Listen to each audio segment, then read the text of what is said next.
इसमें पढ़ना है microscope, simple mind compound, telescope. Telescope में इंपॉर्टेंट इसमें एस्ट्रोनॉमिकल टेलीस्कोप है, नॉट द टेरेस्ट्रियल। तो टेरेस्ट्रियल टेलीस्कोप का सिर्फ डेफिनेशन लिखा जाता है, थोड़ा सा एक दो फार्मूला लिख दिया जाता है। जेई वाले बच्चों के लिए एक आता है कैसगेरियन करके एक है, मतलब वो भी बताएंगे, थोड़ा सा है जेई के लिए। नीट वाले को वो मतलब है ही नहीं, सिलेबस में ही नहीं है नीट। एक है कैसगेरियन करके, वो छोड़ो, नाम भी मेरे को नहीं आता है जुबान पे उसका। हाँ खैर छोड़ो, उसको जेई वाले बच्चों के लिए है, वो तुम्हारे लिए है भी नहीं। तो आपको जो पढ़ना है वो दो पढ़ना है, एक एस्ट्रोनॉमिकल टेलीस्कोप इंपॉर्टेंट है और साथ साथ आपको टेरेस्ट्रियल भी समझना है। उससे पहले माइक्रोस्कोप में सिंपल एंड कंपाउंड माइक्रोस्कोप पढ़ना है, ठीक है। तो इन सब माइक्रोस्कोप को समझने के लिए सबसे ज़्यादा इंपॉर्टेंट बात जो है वो है visual angle. What is visual angle? अरे जिस एंगल से आपको चीज़ें दिख जाए वही विजुअल एंगल।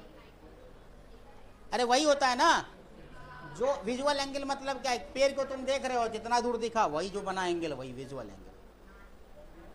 समझा बात को? नहीं समझा? ये तुम्हारी आंखें हैं मान लो,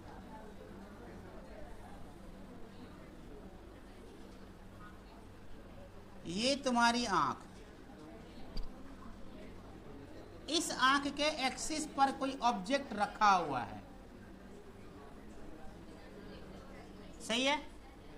इस ऑब्जेक्ट से जो एंगल बन रहा है दिस इज कॉल्ड थीटा, यही विजुअल एंगल है।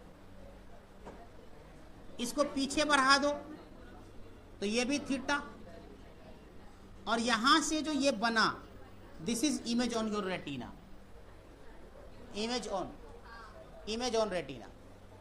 समझा क्या? तो ये थीटा, तो ये भी थीटा, तो ये जो h है हाइट है, theta is called visual angle, theta is visual angle.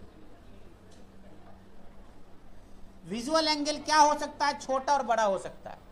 कब छोटा बड़ा होगा?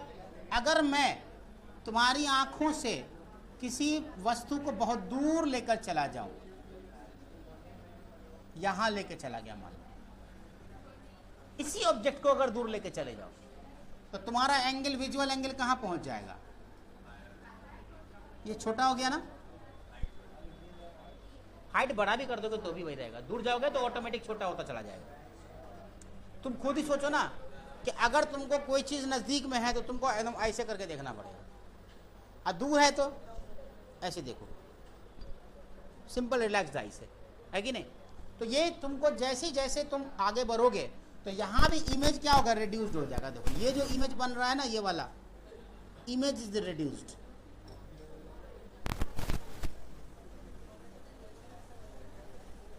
When we take away from the eye, ठीक है।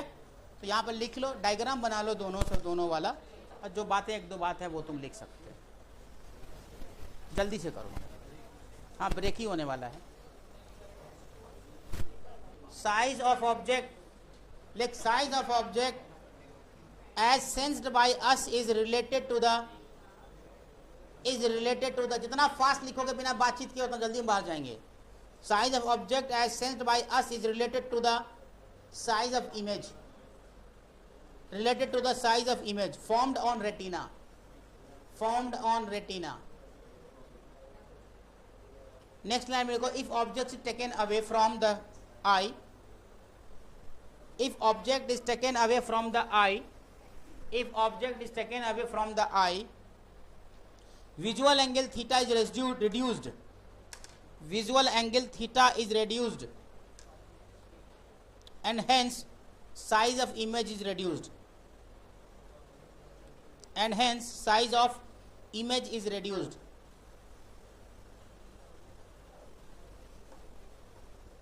Next line लिखो, optical instruments are used, optical instruments are used to increase this angle, optical instruments are used to increase this angle artificially,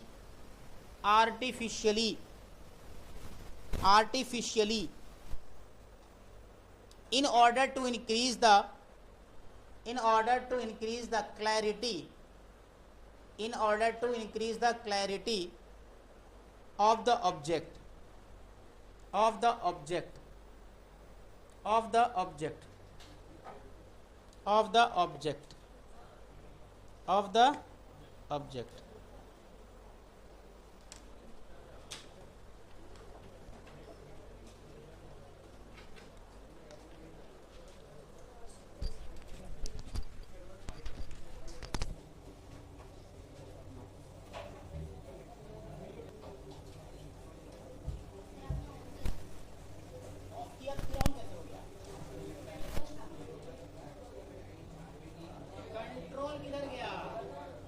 एक होता है नियर पॉइंट, नेक्स्ट है near point,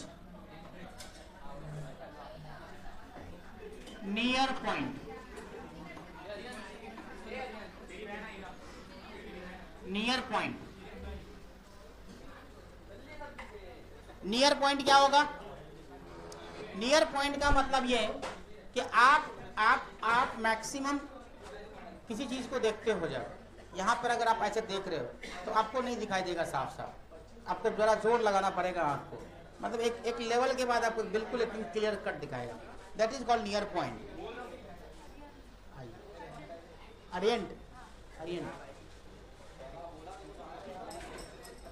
हाँ, the maximum visual angle theta. अच्छा, उसमें कैसे देखोगे भाई? ये चीज, ये हाइट h है अगर, तो ये जो डिस्टेंस d है इसी को नियर पॉइंट कहते हैं, इसी d को नियर पॉइंट कहेंगे। डिस्टेंस फॉर डिस्टिंक्ट विजन बोलते हैं, क्लियर विजन भी बोलते हैं। हाँ, तो देखो maximum visual angle, maximum visual angle ये तुम्हारा थीटा नॉट मानते हैं इसको हम लोग, और ये तुम्हारा ये जो आंखें हैं, ये तुम्हारी आंख है जो यहां से तुमको देख रही है।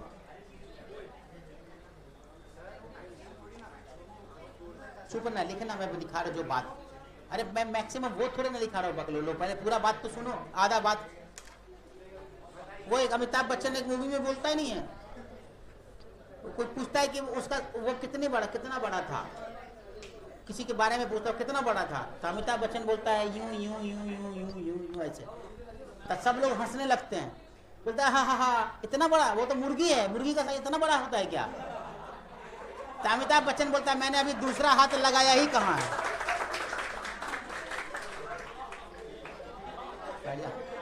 बकलोल कहेंगे, पूरा बात सुना कर। The maximum visual angle theta naught is subtended, आंख है,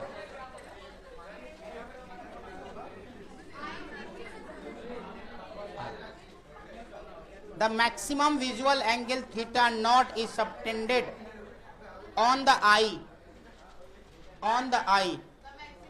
The maximum visual angle theta naught is subtended on the eye when the object, when the object, when the object is at the near point, is at the near point. तो theta naught बराबर जो होता है वो क्या होगा? h by D, p by B, h by D, tan theta is equal to h by D. सारे assumptions हमारे पैरेक्सियल्स के हैं, इसलिए tan थीटा को थीटा नॉट लिखा मैंने यहाँ पे। तो अब के बाद से tan थीटा नहीं लिखूंगा, हमेशा थीटा नॉट ही लिखूंगा। आप मानना कि वो tan थीटा है, चूंकि पैरेक्सियल है ना, वो हम हमेशा से पढ़ते आ रहे हैं, पैरेक्सियल रेज हैं, और पैरेक्सियल रेज में tan थीटा नॉट इज लगभग इक्वल टू थीटा नॉट, और that is h by D. यही तो है यहाँ पे, समझा क्या है कि नहीं? h क्या है? Size of the object. h क्या है तुम्हारा? हाइट या size of the object, size of the object. और d क्या है? डिस्टेंस, लीस्ट डिस्टेंस बोलते हैं ना, least distance of distinct vision या clear vision, least distance for distinct vision, distinct vision और क्लियर विजन भी कहीं कहीं पे लिखा रहता है। उसकी जगह पे, तो वो भी बात आप समझ सकते हैं। ठीक है। और d की वैल्यू फॉर नॉर्मल आई के लिए आपको सबको पता है कि d बराबर 25 सेंटीमीटर होता है for normal I. Normal range d बराबर 25 सेंटीमीटर। ये बात आप बचपन से पढ़ते आ रहे हो, इसमें कहीं कोई दिक्कत नहीं है। अब एक टर्मिनोलॉजी आती है, उसका नाम है मैग्नीफाइंग पावर। दो बातें आपने सीखी, नियर पॉइंट समझा और एक क्या समझा आपने, एक समझा विजुअल एंगल। ठीक। और एक आता है आपके पास क्या चीज भाई, मैग्नीफाइंग पावर।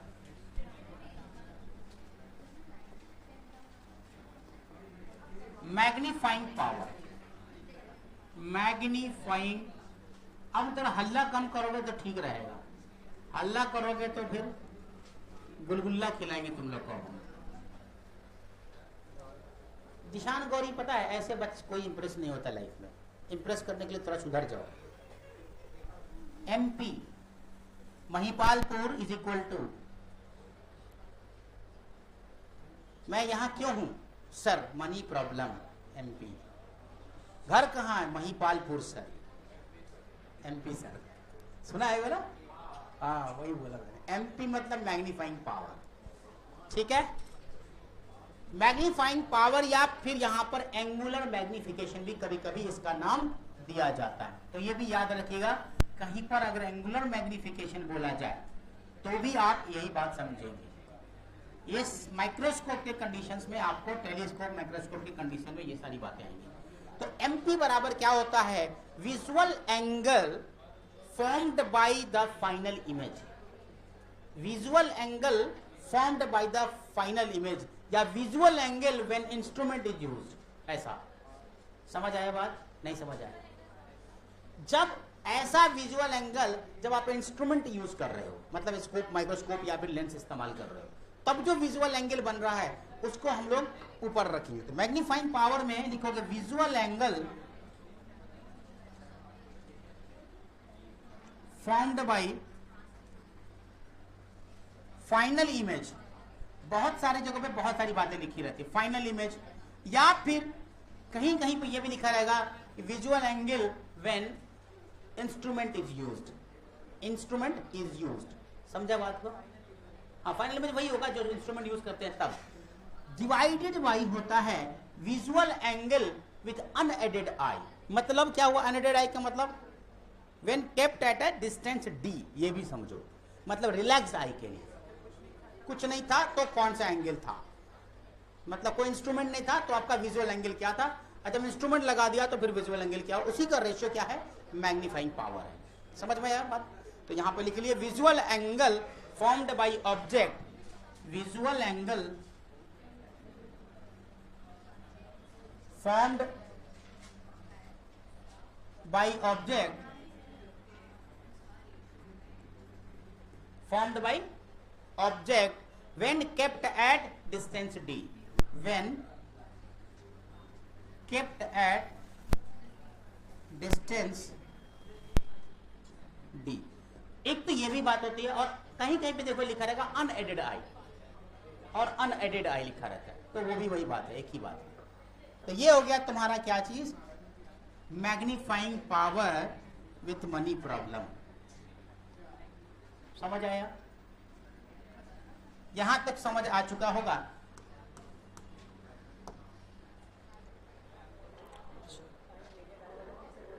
अनएडेड आई का मतलब कुछ आई का कुछ नहीं लगा होगा, बस un U N formed, visual angle formed by unaided eye. सही है? अब लिखो माइक्रोस्कोप, हेडिंग बनाओ। माइक्रोस्कोप क्या होता है भाई साहब, क्या होता है जरा माइक्रोस्कोप?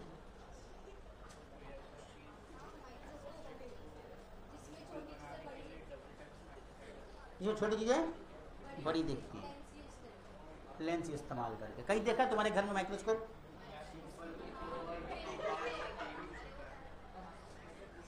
तुम्हारे पास में होगा माइक्रोस्कोप, सिंपल वाला। मैग्नीफाइंग ग्लास क्या होता है, माइक्रोस्कोप ही तो होता है। बचपन में हम लोग वो कहानी खेलते थे ना, कागज जलाने वाला। हाँ, कागज जलाते थे इसी रेडी को लेकर। जलाया कभी तुम लोगों ने? हाँ, magnifying glass actually simple microscope वही है। हाँ हाँ, तो मैं अपने लाइफ में एक बार बहुत ज़्यादा फ्रस्ट्रेशन से गुजर रहा था, तो मेरे को एक मोटिवेटर ने बोला कि तुमने कभी मैग्नीफाइंग ग्लास देखा है? मैंने कहा हाँ देखा है। बोले देखो, अगर लगातार उसको रोशनी दी जाए तो कागज को जला देती है, उसी तरीके की मेहनत होनी चाहिए जिंदगी में। हमको समझा रहा था। मैंने कहा मैंने तो लगातार जलाया, बट आंधी आए कागज ही उड़ गया, तो मैं क्या करूं? लेसन तुम्हारे लिए पहला वाला लेसन था, दूसरा वाला मेरे लिए था कि मैं कितनी भी मेहनत करूं मेरा कागज ही उड़ जाता है, जलेगा क्या वो? कागज को पकड़ नहीं सकते ना, कागज आपका सफलता है। हाँ चलो, माइक्रोस्कोप। What is microscope? अरे ऑनर, क्या तमाशा है? माइक्रोस्कोप क्या हुआ? अच्छा, प्रीवियस करो, प्रीवियस नेक्स्ट।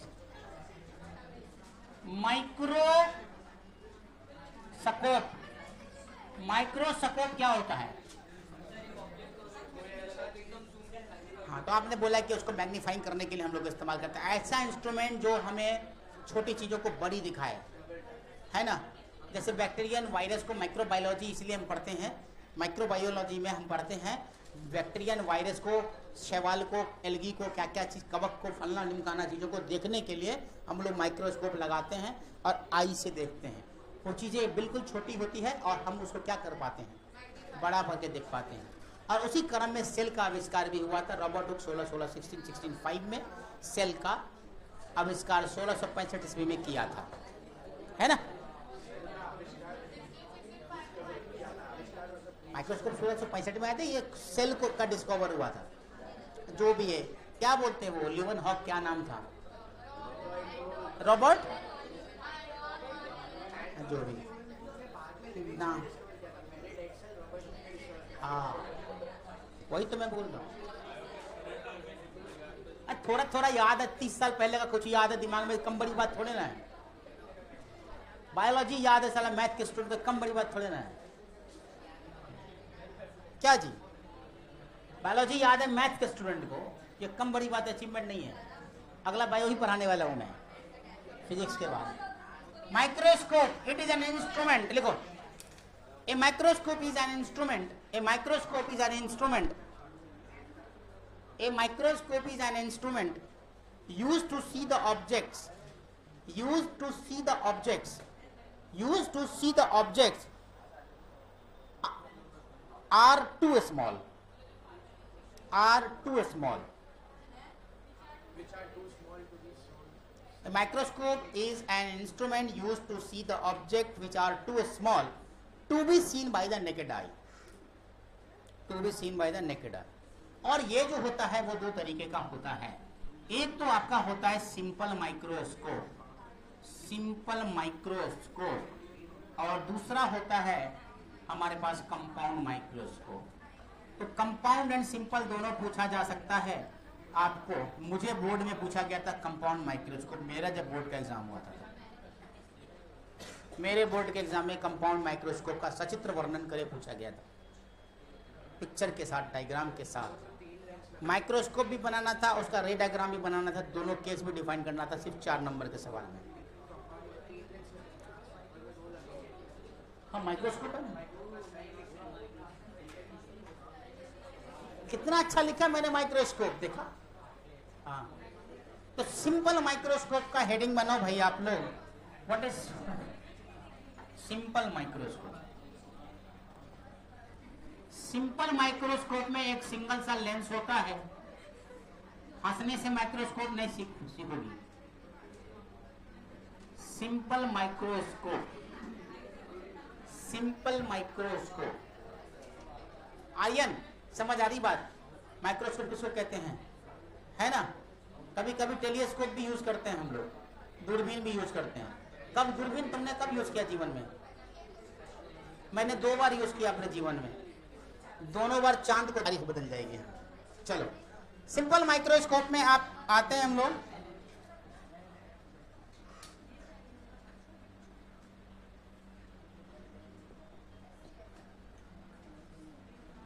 सिंपल माइक्रोस्कोप, ये क्या होगा? शेप ऐसा क्यों आ रहा है?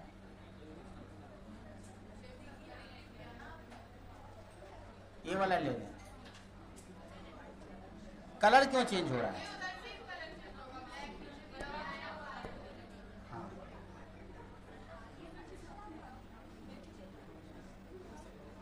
ये एक लेंस है तुम्हारा, ये एक लेंस है। सिंगल लेंस से तुम्हारा क्या बनता है?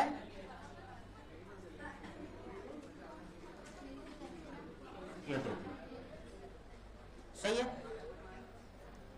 This is simple microscope. एक लेंस का माइक्रोस्कोप होगा। इसका फोकल लेंथ यहां पर f लिया मैंने और यहां पे मैंने 2f ले लिया।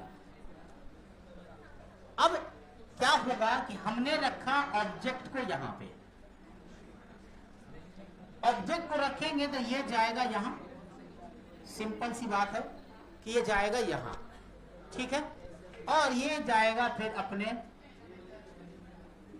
कहीं और एक रे आएगी यहां से, जो रे चली जाएगी इधर। इन दोनों को पीछे भगाइए,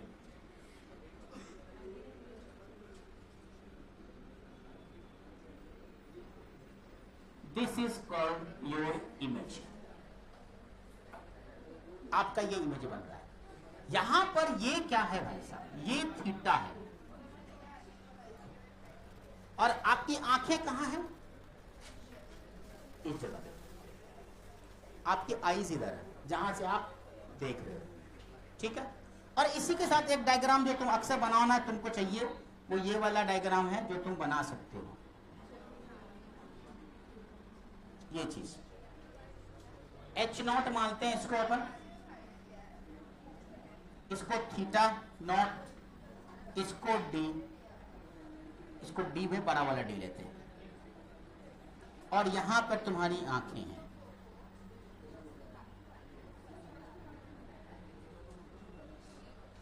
सही है। अब ये तुम्हारा क्या है?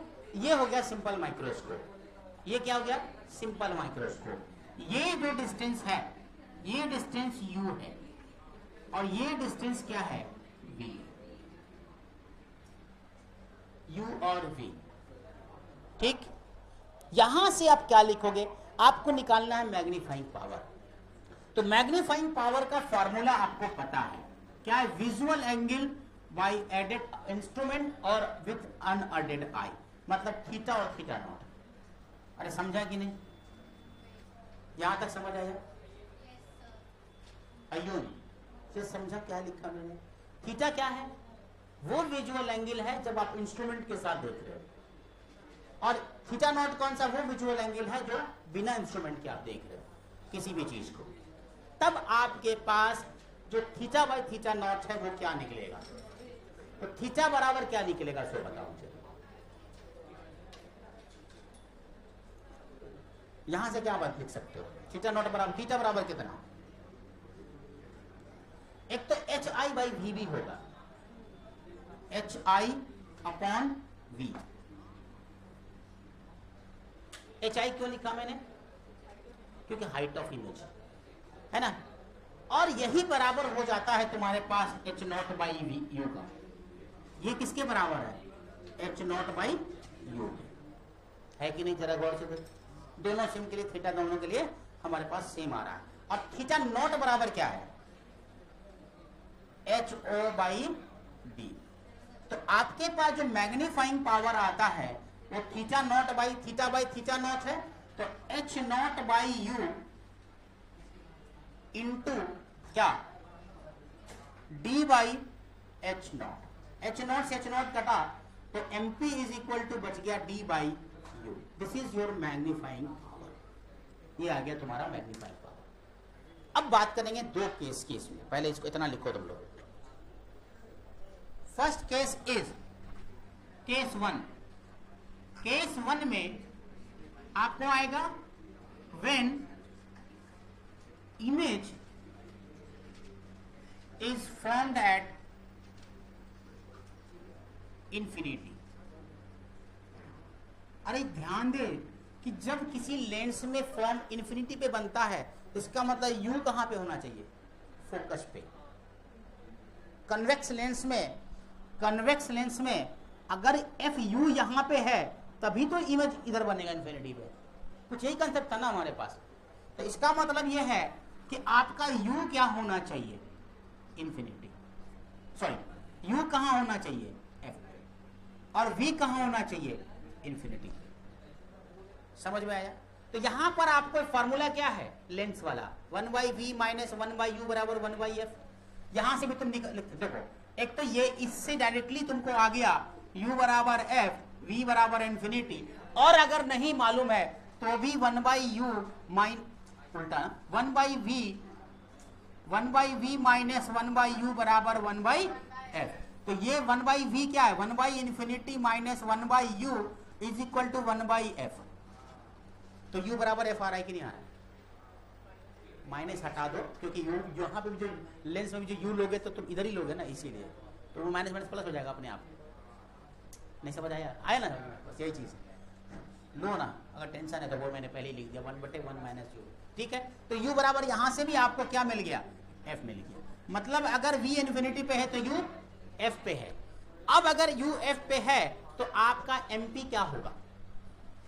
आपका मनी प्रॉब्लम कैसे सॉल्व होगा? d/f से।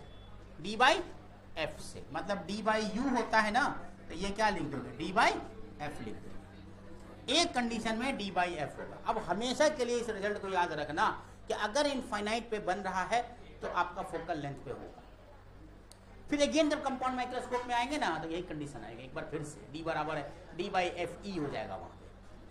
ठीक है, चल अब सेकेंड केस क्या है भाई? सेकेंड केस है when image at d, image at हाँ बोलना, रिलैक्स्ड आई है ये, this is for relaxed eye. This is also called MP for normal adjustment. याद रखना, MP फॉर नॉर्मल एडजस्टमेंट, ये कंडीशन कहलाता है। This condition is also known as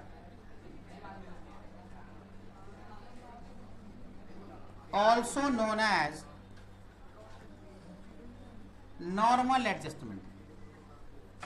normal, ये याद रखना, बहुत इंपॉर्टेंट चीज है।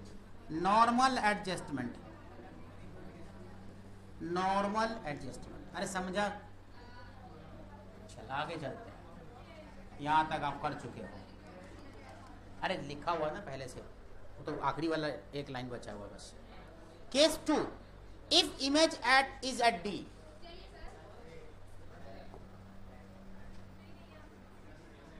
Case 2, image is at d, near point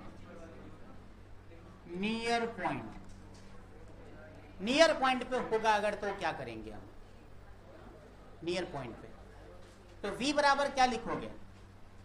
-d, v बराबर -d और u बराबर -u एंड u बराबर -u।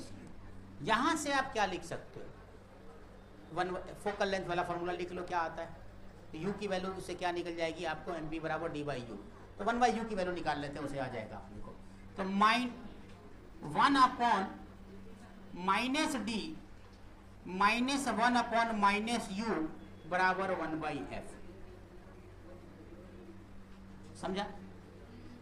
तो यहां से 1/u को अगर लिखना हो, यहां से अगर 1/u को लिखना हो तो क्या हो जाएगा?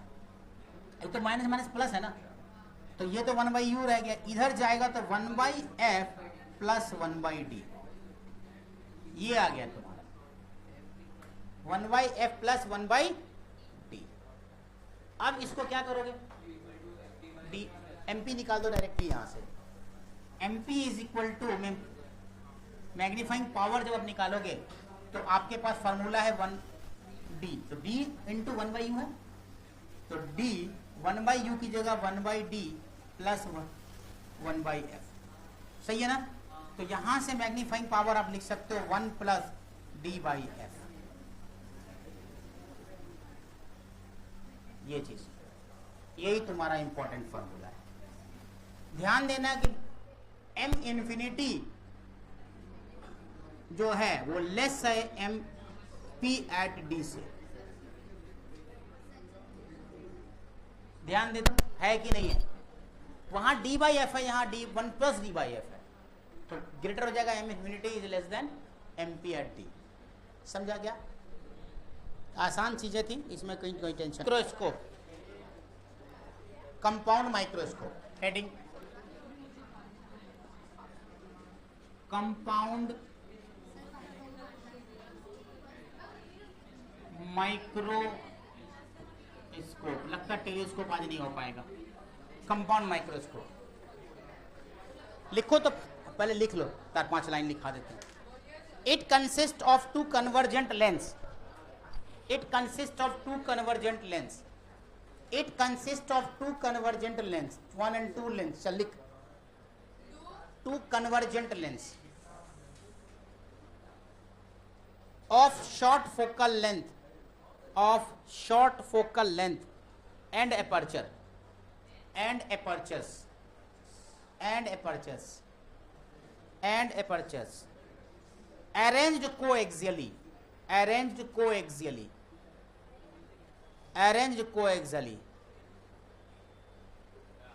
लिखा coaxially, the one facing the object, the one facing the object, facing the object is called objective, is called objective, and one close to eye is called eyepiece, is called eyepiece। लिख दिया?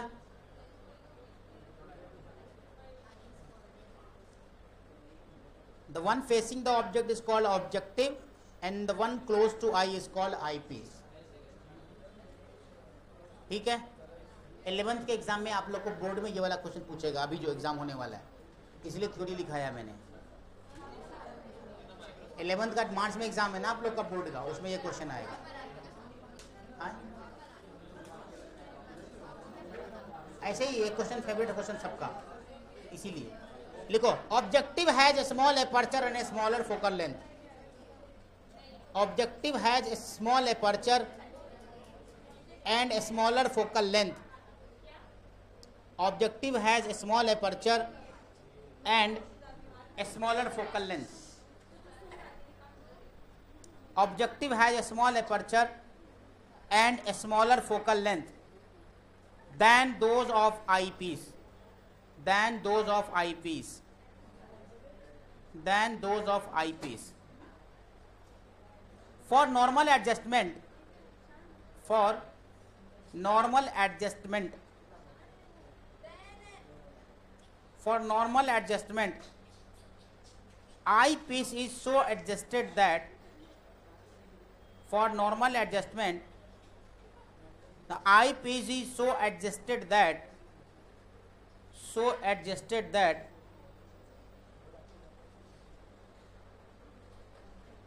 final image is formed at, final image is formed at infinity, final image is formed at infinity। Next point,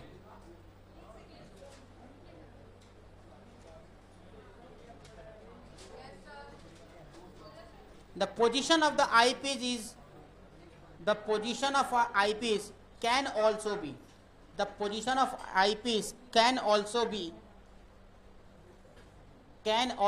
adjusted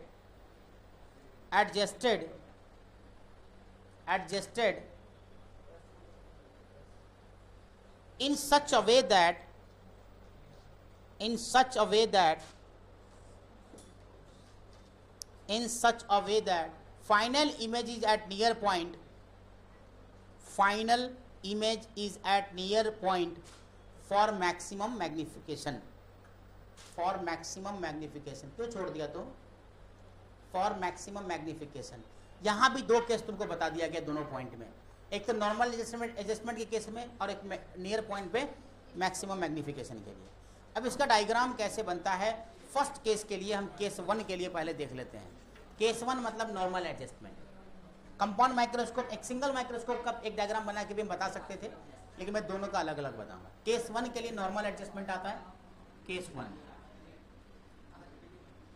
normal adjustment,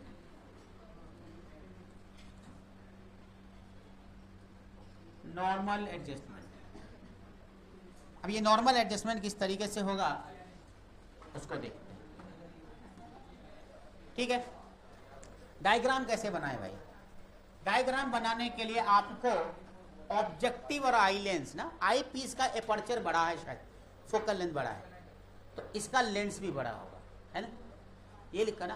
तो microscope में जो तुम्हारे आंखों के पास होता है वो थोड़ा बड़ा होता है, जो ऑब्जेक्ट के पास होता है वो थोड़ा छोटा होता है। तो अपने पास क्या है कि हम लिख सकते हैं, एक तो तुम्हारे पास एक लेंस ये होगा और दूसरा लेंस ये होगा।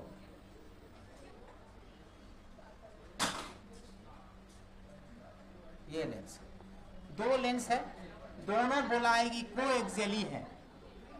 कोएक्सियली मतलब एक ही एक्सिस पर दोनों को आपने रख दिया है, ठीक है। और इसमें क्या करा कि एक ऑब्जेक्ट यहां पे रख दिया,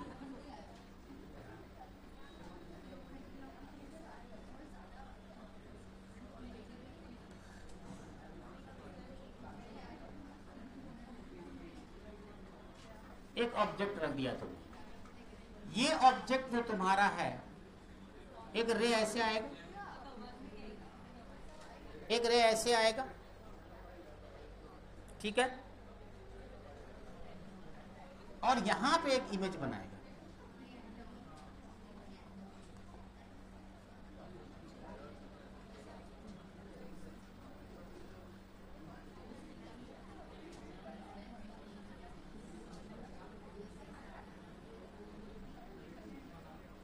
एक रे ऐसे आई, एक रे ऐसे आई,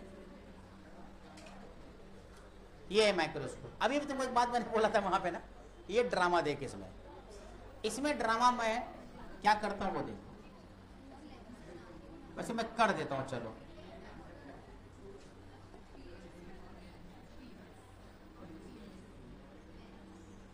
लेके चलते हैं यहां, और इसको लेके चलते हैं, और ये हो गया तुम्हारा, ये यूं मुड़ जाता है, यूं मुड़ जाता है। क्यों मुड़ता है? मुड़ गया। और सबसे इंपॉर्टेंट क्या है कि यहां से भी एक निकलती है रे। हाँ, ये दोनों ठीक है। अब ये क्या है, ये विजुअल एंगल निकालने के लिए इसको एक ऐसे, ये देखो, ठीक है। ये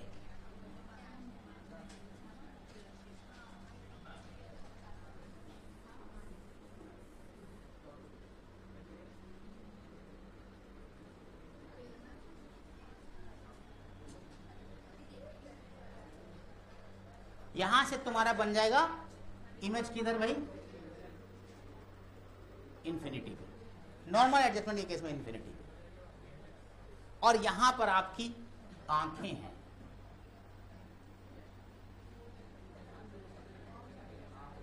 लाल लाल तेरी ये आंखें, लाल लाल लाल।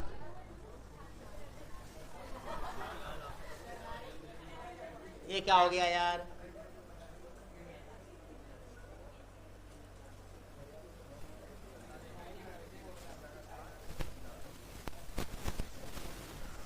अरे क्या हो गया? एक्टिवेट कर दूं? ओके, हाँ चलो, समझ आया? यहां से आ गया समझ में? तो कौन क्या चीज है भाई? ये आपका यहां से लेके यहां तक U नॉट है, यहां से लेके यहां तक V नॉट है, ठीक। यहां से लेके यहां तक UE है।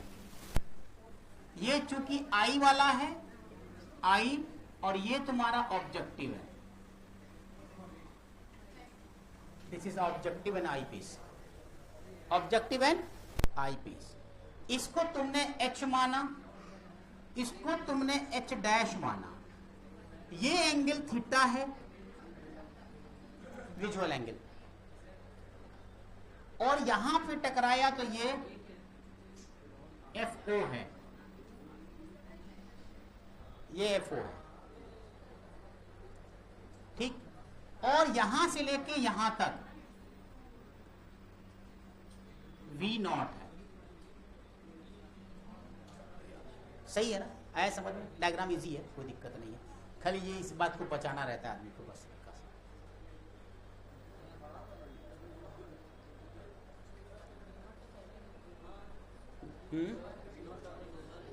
कहाँ बी नॉट लिखा मैंने? यू नॉट है वो।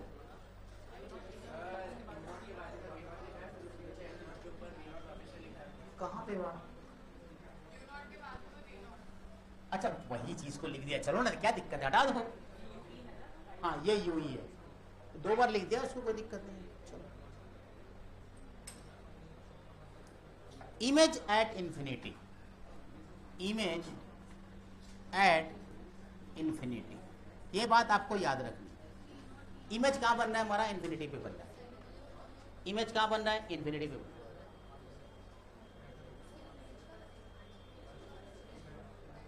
थीटा क्या है? Angle subtended by final image. Theta angle subtended by final image, angle subtended by final image, angle subtended by final image. Diagram बना लिया सब लोग? लिखना, the real inverted magnified image is formed at distance V naught on the other side of the objective. ये बात आप लोगों ने लिख लिया।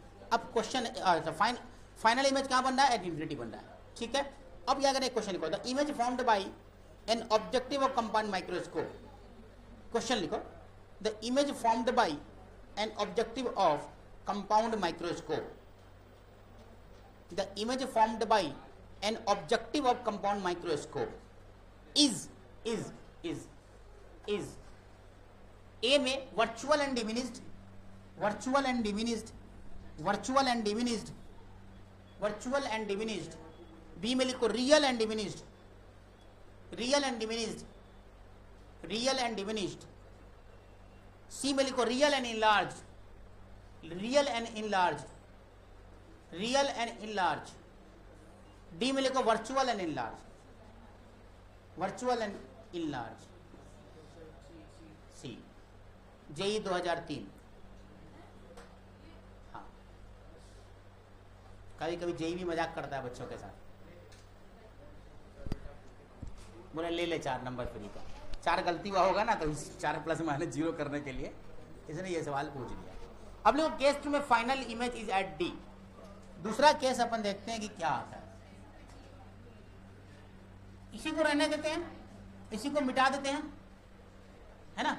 सारी चीजें मिटा देते हैं एक बार से, सारी चीजें मिट जा सिम सिम, मिट जा सिम सिम। चल, फिर कौन अलग से बनाता है ना? सेम चीज रहेगा। केस 2 में लिख लेना तुम लोग, image is at D, final image is at D, case 2 करके नियर पॉइंट पे, ठीक है। सेम बातें मैंने यहां पर दी कि एक आपका ऑब्जेक्ट है h हाइट का, और वो यहां पे आता है। ऐसा केस होता है 2 बार, 2 अलग अलग केस में, समझा?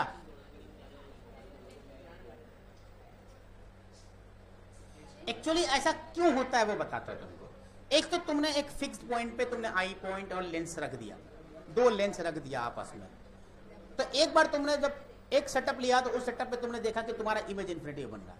लेकिन क्या इसको एडजस्ट करके कुछ ऐसा हम कर दें जिससे हमारा क्या बन जाए, इमेज यहीं पे कहीं पे बन जाए, मतलब नियर पॉइंट पे, डी पे बनाने के लिए हमको आई लेंस को आगे पीछे थोड़ा एडजस्ट करना, मतलब जो माइक्रोस्कोप का लेंथ है ना वो चेंज कर देते। माइक्रोस्कोप का लेंथ का मतलब दो आई लेंस के बीच का जो सेपरेशन है दैट इज कॉल्ड एल, और यही माइक्रोस्कोप का लेंथ ऑफ द माइक्रोस्कोप जो है तुम्हारा वही एल होता है। समझा क्या? नहीं लिखना की जरूरत नहीं है। तो separation between the two lenses is known as the length of microscope. ये बात तुम एक लाइन में अपने मन से लिख सकते हो। Separation between the to I lenses is called the length of microscope. ये बात तो तुम अपने से भी लिख सकते हो, उसको लिखाने की जरूरत नहीं है। Separation between two lenses is known as length of microscope, है ना? हाँ केस 2 करा रहा है वो, ऐसी वो वाला पॉइंट ऐसे ही लिखाया मैंने। तो मैंने उसको क्या किया, एडजस्ट करके डी पे इमेज बना दिया है अभी। तो उसका डायग्राम कैसा बनेगा वो अपन देखते हैं क्या होने वाला है।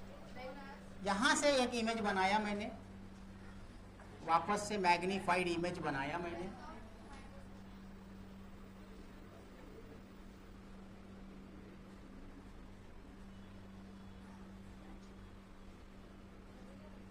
ये बन गया।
This is your image. ये कंपाउंड माइक्रोस्कोप का सेकेंड केस। सेकेंड केस में ये चीज ध्यान रखना कि ये जो डिस्टेंस है वो डी है, ये डिस्टेंस डी।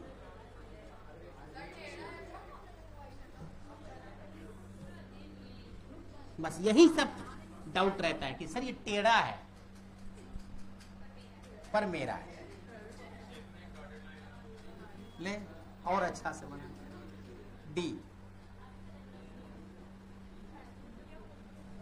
अब ठीक है, खुश? चलो अब जल्दी करो इसको, डायग्राम को बनाओ तुम लोग सब लोग।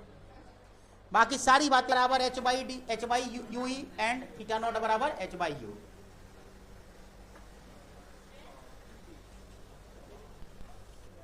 D by U E is the magnifying power of. ये बात समझ आई कि नहीं जो भी कराया मैंने? Magnifying power of compound microscope equal to MP equal to theta by theta naught. Theta by theta naught मतलब theta equal to H dash by mu E, into नीचे करोगे तो डी बाई एच आ जाएगा, H by H dash by H और D by mu E. ये final एक general formula तुम्हारे पास रेडी है। अब इसमें क्या करोगे, एच बाई एच नॉट क्या है हमारा, वी बाई यू है, तो V naught by U naught D by U E लिख के एक फॉर्मूला आपने रेडी कर लिया मैग्नीफाइंग पावर का। जहां पे जो डी बाई यू ई है वो क्या है, magnifying power of simple microscope for eye lens. For eye lens लिख लो, magnifying power of eyepiece treated as simple microscope. Magnifying power of eyepiece treated as simple microscope. ठीक है, अब आते हैं जो केसेस मैंने किए थे उस केसेस पर बात करें थोड़ा सा। तो केसेस क्या आ रहा है, case 1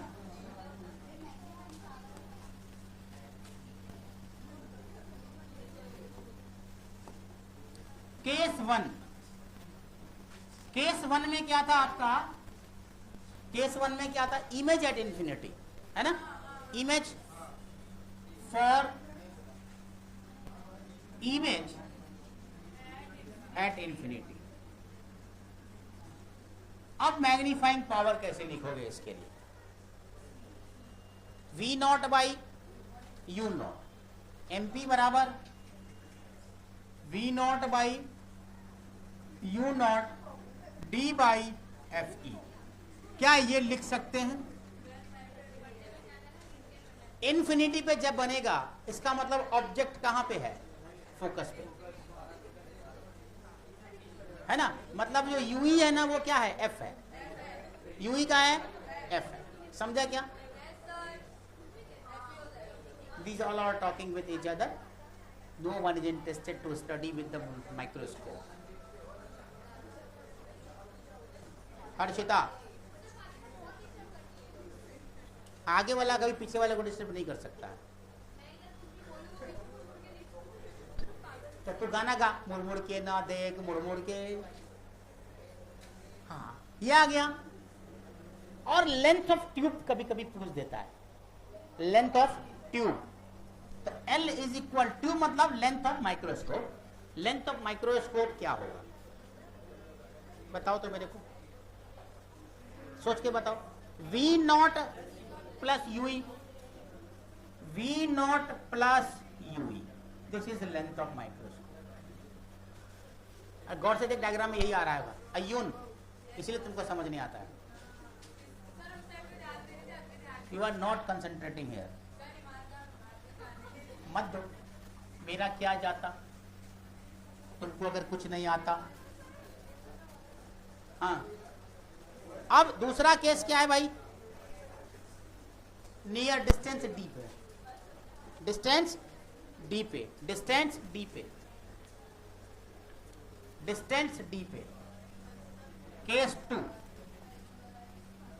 case two, case two में क्या था? At image at D, image at D, image at D.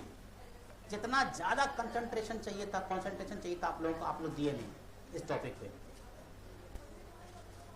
किसी ने नहीं दिया सिवाय 2-4 बच्चे के, बस। किसी ने कोई कंसंट्रेशन नहीं दिया कंपाउंड माइक्रोस्कोप को कैसे पढ़ाया जाए, ताकि हमारे बोर्ड में आए, हम कैसे समझेंगे, कैसे बनाएंगे एग्जामिनेशन में, क्या क्वेश्चन आएगा, समझ नहीं। किसी को समझ भी नहीं आया, अभी उठा के पूछूंगा कोई नहीं बता पाएगा।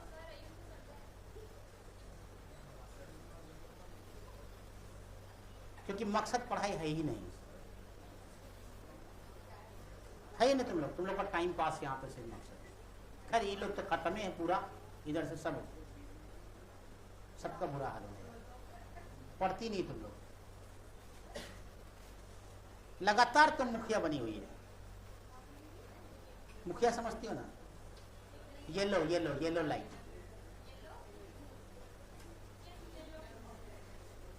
येलो लाइट का एवरेज होता है ना सब कुछ।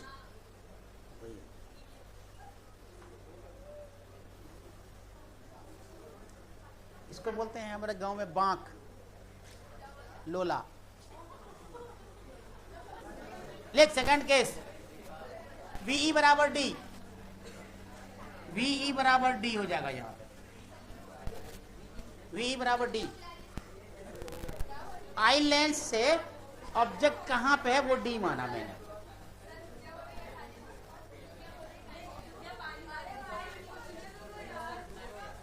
तो यहां पर जो है अगर लेंस का फार्मूला लगाओगे तो क्या आने वाला है? UE की वैल्यू क्या आने वाली है? हाँ हाँ, DFE बराबर DFE divide by D plus FE, directly लिख देता हूँ 1/-D ना, अगर लेंस के फार्मूला से। हाँ उसी से आएगा, आता वहीं से है। -1/-UE बराबर 1/FE। यहाँ से सॉल्व करोगे ना तो UE की जो वैल्यू है वो आ रही है DFE divided by D plus FE, ये आता है। तो अपने पास इमेज, आपके पास फार्मूला क्या है? MP का। यहां से क्या निकाल सकते हो? MP एट D क्या निकालोगे? MP एट D निकालिए। MP magnifying power of D at D। क्या करना है अपने को? फार्मूला क्या है? V0 बाई U0 वाला फार्मूला लगा दो, 1+D/FE। MP at D equal to 1+D/FE, है ना।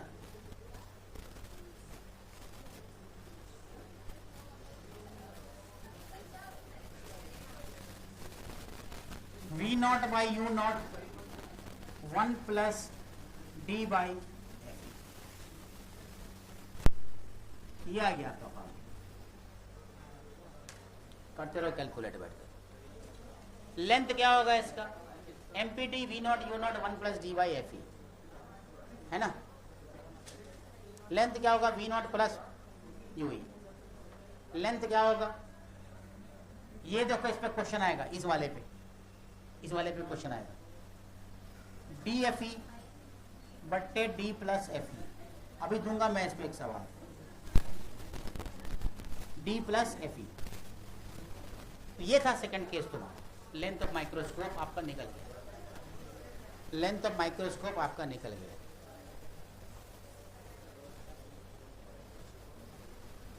तो माइक्रोस्कोप खत्म हो गया।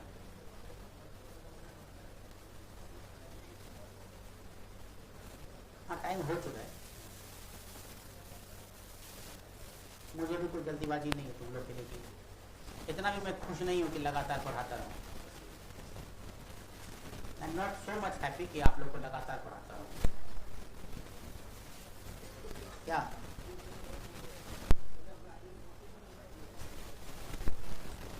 बहुत पछताओगी जब हम छोड़ के चले जाएंगे क्लास को, फिर कहोगे पता नहीं सर कहाँ चले गए, कितना न्यूमेरिकल बताते थे। कुछ लोग कहेगा साला अच्छा हुआ चला गया, बहुत न्यूमेरिकल पढ़ाता था।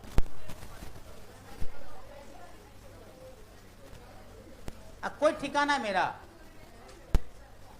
कोई ठिकाना है कब मैं चला जाऊं?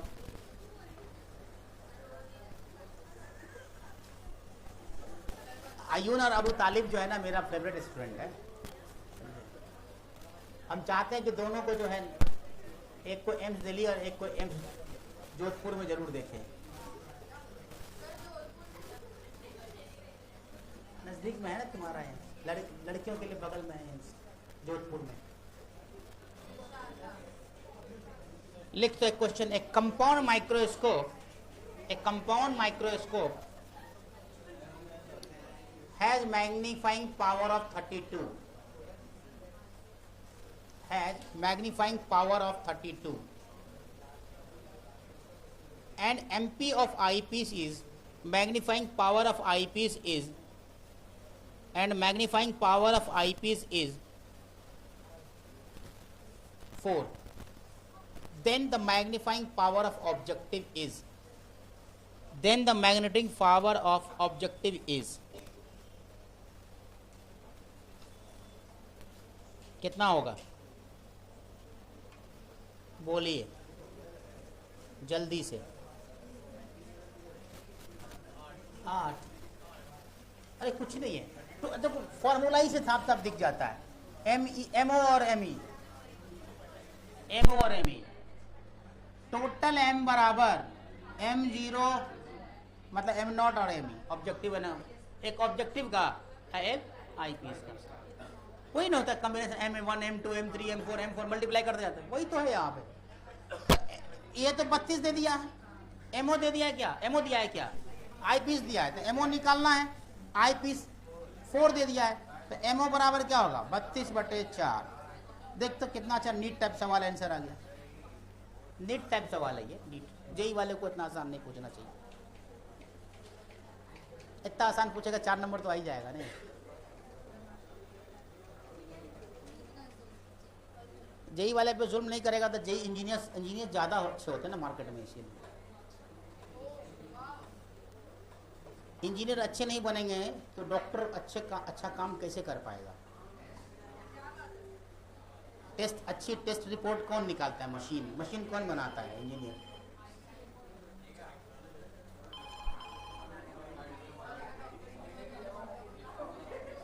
हो गया। अच्छे इंजीनियर ही अच्छा डॉक्टर बनाता है, याद रखना है हमेशा। अच्छा इंजीनियर अच्छा बनाएगा। अब न्यूमेरिकल बाद में, न्यूमेरिकल्स बहुत थे लेकिन वो बाद में करेंगे।